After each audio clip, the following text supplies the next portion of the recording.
Hop, sizlar bilan bugun aqlli pullarni yo'nalishini gaplashib chiqamiz. Men doim aytib kelaman, bozorda shunaqa bir qonun borki, bu narsani umuman o'zgartirishga ilojisi yo'q. Ya'ni bozor hamma yo'lni hisobga oladi. Ya'ni siz bilgan hamma narsani hisobga oladi. Bular nimalar? Bular siz bilgan Fibonacci strategiyalari bo'lsin, siz bilgan patternlar bo'lsin, switchnoy analizlar bo'lsin, trendiy liniyalar bo'lsin, farqi yo'q. Siz bozorga nima asosida kelyapsiz? Sizga o'xshagan necha mingta odam har xil strategiya bilan kirayotgan bo'lsa, bozor hammasini hisobga oladi. Nimaga? Chunki mana bu narsalar bular o'zlari bizlarga nima qilgan, o'rgatib bergan. Ular hamma narsani biladi. Ular hamma to'lqinlar, Elliot to'lqinlari bo'lsin, ular SMC, Supplant Demand hamma narsani juda yaxshi biladi. Nima uchun sizga buni ana shu yerlarda hosil qilib beradi? Sizni o'yinga olib kirishlik uchun. Ya'ni sizni shu yerda sotib olishligingiz uchun sizga shu narsani hosil qilib beradi. Ishonmaydigan bo'lsangiz, siz o'zingizni ishlayotgan strategiyangizni aynan kirayotgan yerda mutlaq esdan chiqaring, boshqa strategiyani ana shu yerda tekshirib ko'ring, ko'rasiz. Ya'ni siz boshqa strategiyani olib keladigan bo'lsangiz ham ana shu yerda nima qiladi? Hosil bo'ladi. Mayli, jichcha farq qilishi mumkin, ozgina pastroqda yoki ozgina tevaroqda hosil bo'lishligi mumkin. Buni nima uchun qilishadi? Chunki mana bu yerda aqlli pullar umumiy talpani pullarini, har bir savdogarni pullarini stop nuqtalari bo'ladi. Forex ishlaydigan bo'lsa likvid zonalari bo'ladi. Futures ishlaydigan bo'lsa likvid zonalari aniq bo'ladi. Spot trade ishlaydigan bo'lsa, uni endi nima stop nuqtalari bo'ladi. Hamma holatda bular buni yaxshi biladi va ishtirokchilarni kirgani qancha yerda, qaysi yerda qanchasini likvidi ko'rinib turadi ularga va qayerda qanday stop qo'yganligi ham bularga ko'rinib turadi. Mana shuni evaziga nima qilishadi? To'g'ri, hammasini birdaniga stopini olib olmasligi mumkin. To'g'ri, ba'zilarini qoldirib berishlar ham mumkin. Agarki doim insonlarni zararga olib kelishlik harakatini qiladigan bo'lsa, insonlar qo'lidagi strategiyalarga ishonch qolmaydi va savdolardan ko'nglari soviy boshlaydi. Shuning uchun bir bundoq qilib turib bizga har bir narsani tashkil qilib berishadi. Xo'p, men mana bu nima bilan sizlarga qisqacha tushuntirib bermoqchiman. Misol uchun qaranglar. Mana buni qo'yib qo'yganimiz sababi bizda nima bor? Qo'llab-quvvatlovchi nuqta bor. Hozir bu bilan qarshilik va qo'llab-quvvatlovchi nuqtani ham qanday hosil bo'lishligini ko'rib olsak bo'ladi. Xo'p, sizlar bilan avval men patternlar haqida oz-moz gaplashib chiqdik. Switchnoy analizlar haqida ham oz-moz gaplashib chiqdik. Siz bilgan bitta strategiyani oling. Misol uchun hammaga aniq bo'lgan strategiyalardan biz patternlardan qayriluvchi modellarni o'rgandik. Ya'ni bu golova плечо bo'lsin yoki W bo'lsin. Va davom etuvchi figuralardan biz bayroqni o'rganib chiqdik. Bozor keldi, nafas oldi va yana yuqoriga qarab ketdi. Bu esa davom etuvchi. Endi mana shularni nima qilishadi bular?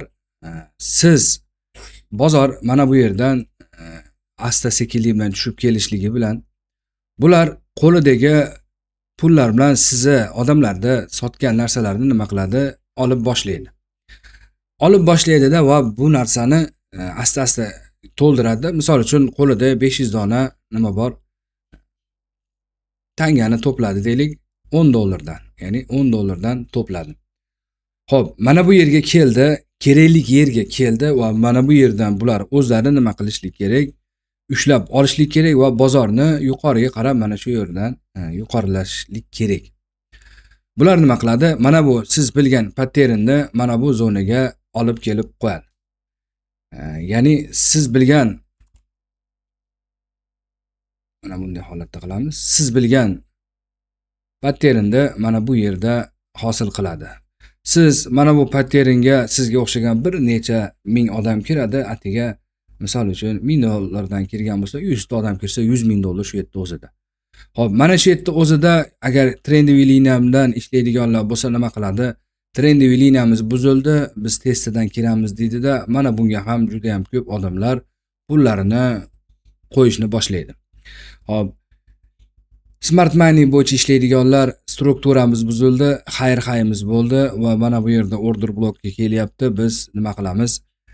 Xayrlovdan kiramiz deydi va buni nimasida ham strategiyasida ham juda ham ko'p insonlar kirishni boshlaydi. Yoki Fibonacci'ni bu yerdan bu yerga tortadida 0,5-0,6 nuqtalari shu yer deydida, mana shunda ham kiradi. Ya'ni bir nuqtani o'zida men sizlarga hozir 3 ta, agarki galova plisho ham hosil bo'ladi bu yoqqa yuqorida, ya'ni sizlarga mana shu yerda o'zida 3 ta 4 ta strategiyani jamlab berdim. Va kerak bo'lsa trendiy liniya mana bunday holatda ham bo'lishligi mumkin bo'ladi. Xullas, mana shu yerda o'zida juda ham ko'p odamlar nima qiladi? O'zlarini pullarini shu yerlarga qo'yishadi. Va ko'ribsizki, narx nima qiladi? Asta-sekin oshib boradi va $10 dan olgan narsasini bular nima qiladi? $11 dan sotishlikka harakat qiladi. $11 dan sotdi. Bu yerda kimlardir erta qochaman deydi, kimlardir 12 dan sotadi. $1 foydasiga, kimlardir esa kutib turadi. Odatda insonlar ochko'z bo'ladi. Qancha TVga chiqsa, shuncha yaxshi deb kutib turadi. Ya'ni ularning o'zlarini planlari bo'lmaydi. Shuning uchun biz nima qilishimiz kerak? Mana bu logikani yaxshi tushunib olganimizdan keyin biz yaxshi bilamiz. Ya'ni asosiy pullarni bozorda asosiy oqimi qayerga qarab ketishligini bilishligimiz juda yaxshi. Bizga buning uchun katta pul emas, balki ozgina bo'lsa ham tushuncha, ozgina bo'lsa ham nima ilm kerak bo'ladi xolos. Ya'ni foizni qayerga qarab ketishligini o'rgansangiz, xohlagan yerda chiqasiz, xohlagan yerda tushasiz. Lekin bu yerda nima qiladi? Talpa kiradi va bularning stop nuqtalari bo'ladi. Ya'ni hammasi har yerda bo'ladi va likvid zonalari ham har yerda bo'ladi. Nima qiladi? Bu turtib beruvchiga nima qiladi? Jo'natib beradi. Bu yerda o'z-o'zidan mana bunday bayroq shakllanadi. Va odamlarni mana bu bayroqqa ham nima qiladi? Majburlagan. O'zlari o'rgatib berishgan. Mana bu bayroqda 3 ta kasayna deydi yo shunga o'xshagan hamma hal xohlagandaqa stilda kiradi bu yerda. Va bularga ham nima qiladi? Odamlar pullarini qo'yishni boshlaydi va narx sizlar bilan avvalgi darslarda o'tganimizdek bozor narxida sotib olishlar bozorni ko'taradi, limitni sotib olishlar bozorni ushlab turishligiga sabab bo'ladi dedik. Mana bu yerda odamlar nima qiladi? Bozor narxida sotib oladi, ya'ni agressiv boshlanadi. Ya'ni turtib beruvchiga kelgandan keyin bozorni yaxshigina turtib berishlik kerak. Xo'p, neytralkaga keladi, range'ga tushib qoladi. Va mana bu yerda endi asosiy mana bular sal bo'lsa ham nima trader ozgina ilmi bor odamlar. Mana bu yerda esa bozor ya'ni ketyapti. Endi bozor juda ham tevaga ketadi degan tushuncha bilan talpa kirishni boshlaydi. Ya'ni umumiy pullar kirishni boshlaydi va shundan keyin nima bo'ladi? Bozorimizni ko'radigan bo'lsangiz, range'da yuradida va mana bu yerda bularning ham stoplari avlanadi. Bu yerda ham hammasini stoplari avlanadi. Hop, ba'zilari yutib ketishligi mumkin bo'ladi. Hop, neytralniga chiqdi va mana buni qo'lida bu уже nima $13 dan sotuv bo'ldi. Bu yerda esa nima $14 dan sotuv bo'lyapti. Ya'ni ham turtib beruvchi bo'lgan yerlarda, ya'ni sizga buni mana bu shakldagi podjatiyalarni qilib beradi. Bozor chiqdi, nima qildi? Qisilib bordida mana bu yerdan proboy qiladi deydida, yana ham odamlarni pullarini kirgizishga harakat qiladi. Eslatib o'taman, mana bu formatsion, mana bu pattern esa %70% lavushka bo'ladi. Ya'ni bu %70% odamlarni zararga olib kirishlik uchun bo'ladi. Odatda proboy qildim bo'lib turib, keyin nima pastga qattiq qulashlik bilan qulab beradi. Buni o'zini ishlaydigan yerlari bor, lekin odatda ko'proq bu nima qiladi? Odamlarda stoplarni yig'ishtirishlik uchun harakat qiladi. Hop, endi nima qildik? Bizda mana bu yerda ushlab turuvchi, bu yerda qo'llab-quvvatlovchi, bu yerda ushlab turuvchi. Mana bu o'zi qo'lidagi 500 donasini, misol uchun 300 tasini sotdi, to'g'mashagacha sotib bo'ldi va buni qo'lida 200 tasi qoldi va 200 tasini esa mana bu nuqtaga olib kelib qo'ydi. Bu yerda $200 dan qanchadan $15dan 200 dona bor. Ya'ni buni men tushunishlik uchun qisqa sonlar bilan sizlarga aytyapman. Ya'ni buni nima qiladi? O'z-o'zidan odamlar ola olmaydi va buni urovini buzib o'ta olmaydi va mana bu yerda nima bo'ladi? Bizda qarshilik zona hosil bo'ladi va kimlardir mana bu yerda 13 dan olganlar ham qo'yadi, 14 dan olganlar ham limitlari ham bo'ladi. Bu yerda yangi ishtirokchilar bo'lmaganligini evaziga bo'lgan holatda ham lekin bozorda mana shu yerdan bular tushirishlik kerakmi? Bu yerdan bozor tushadi. Har qanaqa bir nima kelsa ham kimlardir mana bu urovni bitta urib yuborishligi mumkin. Ozgina o'tgan bo'ladi-da soyasi bilan, lekin baribir mana bu yerdan buni bozorga nima qiladi? Qaytadan tushirishlikka harakat qiladi. Chunki mana bu yerdagi aqlli pullarni qo'lida juda ham ko'p adad bo'ladi. Hattoki sotib olishlik uchun ham juda ham ko'p qo'llarda pullari bo'ladi. Va nima qildi? Bozor mana bu yerga kelgandan keyin bozorda nima qiladi? Panika boshlanadi. Bozorda panika boshlanadi-da, o'z-o'zidan mana bu yerda qayriluvchi bateriyalar hosil bo'ladi. Ya'ni bo'ladi, galopilichoyimiz hosil bo'ladi, yo shunga o'xshagan trendiy liniyalarni qo'yadi-da, nima qildi? Trendiy liniyamiz buzildi deydi. Ya'ni xuddi mana bu yerdagi formatsionlarni mana bu yerda ham qilib beradi va odamlar buni ko'radi. Ko'rgandan keyin nima qiladi? O'z-o'zidan qo'lidagi tovarni sotishni boshlaydi. Kimdir buni xabari bor, sotadi. Ya'ni bozor burilib oldi, qayrilib oldi va bozor orqaga agar impuls bo'lgan bo'lsa ham korreksiyasiga tushadi. Shuning uchun men hozirgi holatda qimmatroq bo'lsa ham sotib olay deb bozordan chiqishni boshlaydi. Kimdir rinishni sotadi. Aytib o'tamiz, rinishni sotishligi bozorni nima qiladi? Tushishlikka sabab bo'ladi. Buni market nima qiladi? Bunga yordam bo'ladi. Va kimdir qimmatroq sotib oladi, kimdir $14 oladi. $14 cho'qqisida oladi-da, nima qiladi? Deydi, ozgina bo'lsa ham zararga sotay deydi, 13.8 dan sotadi. Kimdir 13.8 dan olgan odam ko'tarilmaydi-da, yana tushadi, sabr qila olmaydi. O'z-o'zidan zarariga ozgina qilib sotib keladi va bularning qo'lidagini mana bu yerdagi qanday takrorlangan bo'lsa, mana shu shaklda nima qiladi? Nakapleniya qilinadi. Nakapleniya qiladi, bozor ko'tariladi, sotadi va mana bu yerda odamlar yana olishni boshlaydi va bozor yana qaytadan tushadi. Mana bular yana nakapleniyani boshlaydi. Xuddi shu shaklda davom etadi va bu yerda endi faqat longislarni tarafida shortislarni sindirib ketgan bo'lsa, bu yerda endi longislar sindirib ketyapti, shortislarda ham nima qiladi? Pabuchak sindirib ketaveradi. Ya'ni bu yerda xuddi shu ikki taraf, shortislar ham, longislar ham, bu tarafda ham ayni shaklda shortislar ham, longislar ham bozordan bilmaganliklarini evaziga zarar qilib boraveradi. Va bu esa o'zini qo'lidagi narsalarini oladi-da, to'plab turib va mana shu yerda yana mana bu yerdagi shakllarni qilib boraveradi. Doimiy bir xil holatda bo'ladimi desa yo'q. Ya'ni bozor yurishlari har xil holatda bo'lishligi mumkin. Misol uchun qarang, impuls korreksiya bo'lsa, mana bu yerdan mana bu yergacha nima qiladi? Nakaplensiyasini qiladi-da, tevaga qarab limitlarini qo'yadi. Odamlar oladi va u o'zi pastga tushganda yana nakaplensiyasini qiladi-da, mana shu shaklda nima qiladi? Ishlab ketaveradi. Shuning uchun bizda agar mana bu narsani ozgina bo'lsa ham tushunib olmaydigan bo'lsak, biz bozorning mohiyatini bilmagan bo'lamiz. Bu degani bizni har qanaqa bir zo'r bo'ladigan bo'lsak ham biz qo'limizdagi narsani nima uchun ishlatayotganimizni bilmaymiz.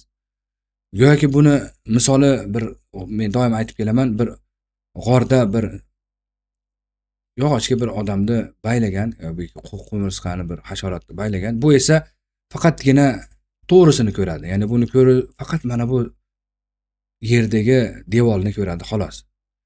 Va buni avvaliga nima qiladi? Yoniga, o'ng tarafiga o't yoqib qo'yadi. Va o'tdan tasavvur qiling, o'tdan siz bilgan pattern nima? Har qanaqa pattern bo'lsa, misol uchun nima qiladi? Mana bu yerdan o'tadi. Mana bu yerga kelgandan keyin mana buni soyalari esa nima qiladi? O'z-o'zidan mana bu yerga tushadi. Bu esa mana bu yerda W patterni hosil bo'ldi deb sotib olishni boshlaydi. Aslida bizni bilishimiz kerak bo'lgan narsa nima desa, mana buni olib o'tib ketayotgan aqlli pullar buni nima maqsadda olyapti? Ya'ni biz savdoni soyaga emas, balki mana bu yerdagi aqlli pullarni nima maqsadda W ni hosil qilayotganligini bilishimiz kerak. Va mana shundagina biz bozorning mohiyatini tushungan bo'lamiz. Tushuntira oldimmi? Ya'ni biz ko'lankaga, soyaga qarab emas, balki asl maqsadni tushunib turib savdo qilishimiz kerak bo'ladi. Shuning uchun haligi smart money yaxshi, trading liniya yaxshi, S-class narsalar yaxshi, klassik yaxshi, bu yaxshi deydigan odamlar bozorda umuman mohiyatini tushunmabdi deb bemalol aytsangiz bo'ladi. Chunki bozor aytayotganimdek hamma yo'lni hisobga oladi. Bozor hamma yo'lni hisobga olgandan keyin siz istagan strategiyangizni biling, istagan strategiyangizni almashtiring, sizni bozor sindirib qo'yadi. Agarki haqiqiy bozorning mohiyatini, haqiqiy siz asli maqsad nima uchun olib o'tayotganini bilmaydigan bo'lsangiz, siz soyaga qarab hali ham ishlayapsiz. Yo bu ishlamaydi, yo bu anaqa deydigan odamlarga sen ishlayotgan strategiyani mutlaq seni xayolingdan o'chirib yubor. Seni strategiya spiskingdan o'chirib yubor va bitimga ana shu yerdan kir. Ishoning, agarki mana shu yerda bu strategiyasi hosil bo'ldi, mana shu strategiyasini umuman o'chirib yorib, boshqa strategiya bilan kirayotgan odamlarni qarasangiz, mana shu yerda kirayotgan bo'ladi. Tushunasizmi? Ya'ni bozor hamma yo'lda hisobga oladi, trendiy liniyasini ham hisobga oladi, hamma yo'g'ini hisobga oladi. Shuning uchun biz bozordagi umumiy nimani bilishimiz kerak. Achchiq bo'lsa ham haqiqat. Bizga mana bu doskani chizib berganlar bizni ular boyib ketsin deb turib chizib bermaydi. Shuni yaxshi bilaylik. Bular pulli bo'lib ketsin deb turib bizga bularni o'rgatib qo'ygan emas. Balki bular pullarini tiqsin, mana shularni stoplarini ovlashligimiz uchun, bizning stoplarimiz ovlanishligi uchun mana bu narsalarni bizga qilib ber. Shuning uchun qarshilarda turgan odam sizlarni bu yerga jalb qilishligini, asl maqsadini tushunib olinglar.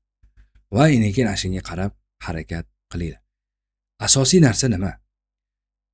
Mana bular mana shunday trendiy liniyalarni, patternlarni chizib berishlikka majburmi?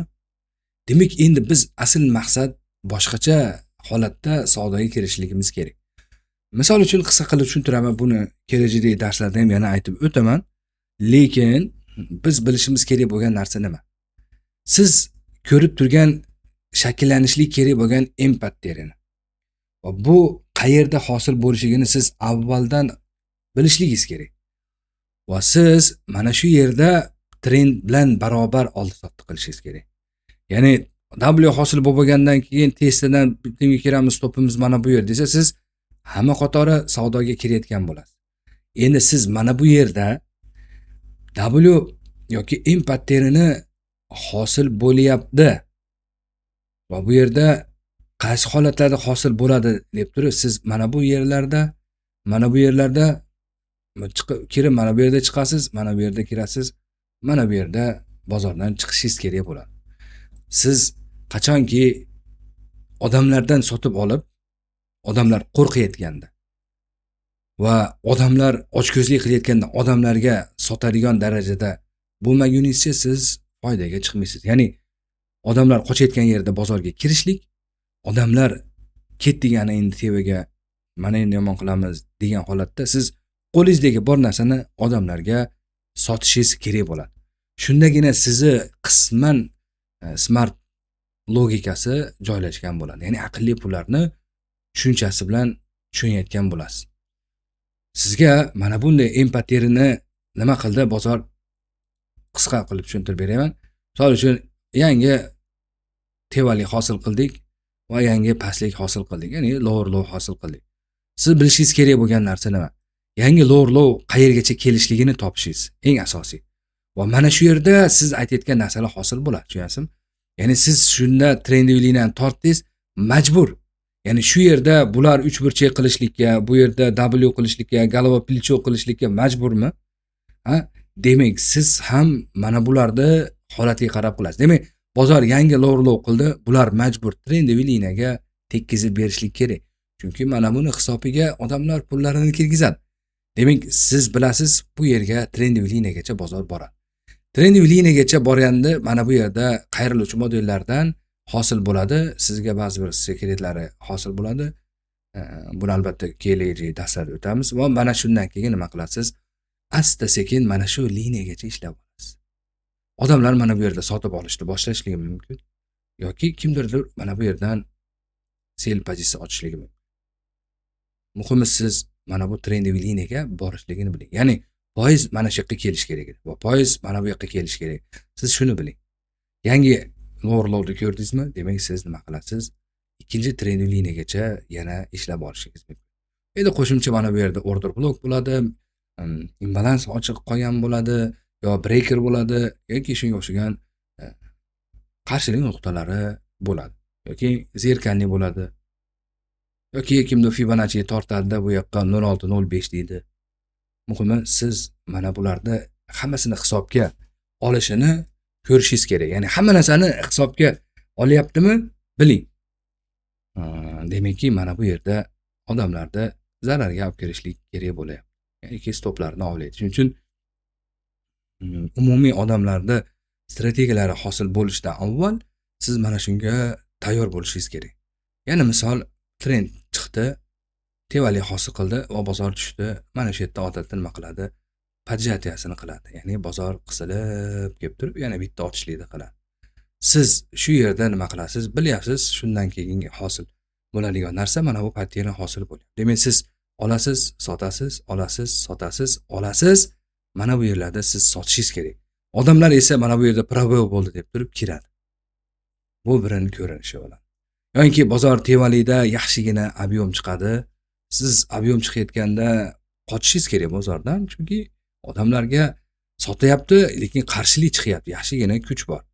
Ob'yom ko'payyapti. Demak, bozor harakat qiladi. Xo'p, mana bu yerda ob'yom ko'payyapti. Odamlar qochyapti yoki sotib olyapti. Nimasi yo'q, farqi yo'q. Shunda bilasizki, bu yerda uje bir narsani qiladi. Qoidalarim ko'p. Bularni hozir aytib ketadigan bo'lsam, siz tushunmasligingiz mumkin. Shuning uchun men nima qilaman? Har bir narsani o'rnida o'rnab ketishligi mumkin bo'ladi. Shuning uchun bu yerda ham keladigan qoida bor, har bir yerdagi qoida keladi. Mana shu yerdan shu yerga keligi uchun bizga erishaymiz va bizdagi volumlarimiz chiroyli tushuntirib, o'rgatib qo'yadi. Shu sekretlari bilan keyin siz bu yerda mana bu pattern hosil bo'ladi va bu yerda mana bu pattern hosil bo'ladi deb turib ishlab boshlaysiz. Salomat bo'lasizlar. Keyingi darsligimizda bundan ham qiziqroq narsalarni o'rganishlikka harakat qilaman va darslarimiz juda ham uzun bo'ladi, ko'p bo'ladi. Men shu narsaga qasd qilganmanki, qisqa, uzoqroq bo'lsa ham aniqlik bo'lgan strategiyalarni qilishlik. Hozir men strategiyalarni aytmayotganligimning sababi chunki siz bilmaysiz hali.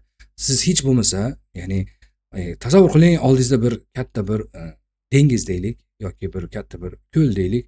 Siz ko'lni yoniga kelib qo'lingizni chapillatib ketishligingiz qayerda-yu, ko'lni yoniga kelib ko'lni ichiga tushib suzishligingiz qayerda?